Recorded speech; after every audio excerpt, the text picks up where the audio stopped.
The chair recognizes the gentlewoman from Florida, Ms. Cherfilus-McCormick.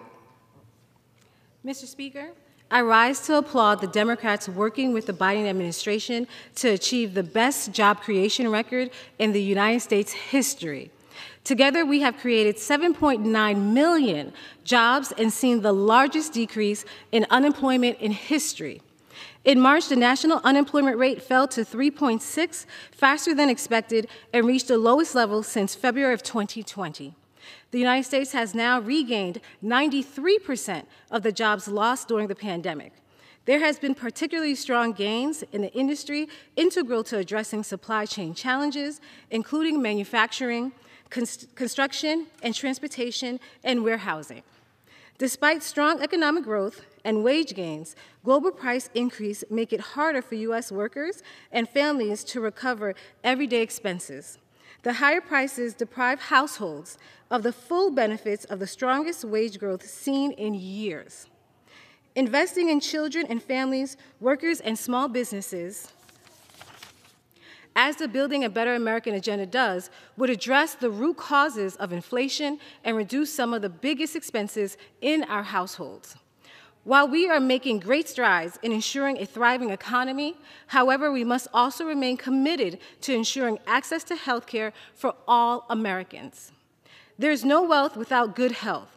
While the Affordable Health Care Act has been critical in addressing the health care gap, but we know Black and brown and low-income families across this nation are still disproportionately impacted by health disparities. Allow me to share some daunting data to paint the seriousness of my concerns.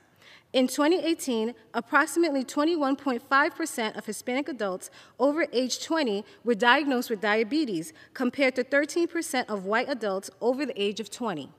Hispanic women are 40% more likely to have cervical cancer and 20% more likely to die from cervical cancer, more than non-Hispanic white women. There are 11 infant deaths per 1,000 live births among Black women. This is almost twice the national average. Alleviating health disparities will require a deliberate and a sustained effort to address social economic determinants of health, such as poverty, segregation, and environmental degradation. Furthermore, regarding mortality health, I plan to vote in favor of H.R. 1218, Data Mapping to Save Moms Lives Act. This legislation will utilize data mapping to show where high rates of poor maternal health outcomes overlap with the lack of access to broadband services to help identify where improved access to telehealth services can be most effective. According to the CDC, severe complications related to pregnancy, known as severe maternal morbidity, impacts over 50,000 women in the United States each year. Unfortunately, Black women are 3 times more likely to die from pregnancy-related causes than white women. In my own state, Florida ranks 32nd out of the 50 states in the U.S. in terms of the highest maternal mortality rates. As we continue to create a more robust economy, we must also address health disparities in our nation, which in many cases have led to countless premature deaths. Mr. Speaker, I yield back my time.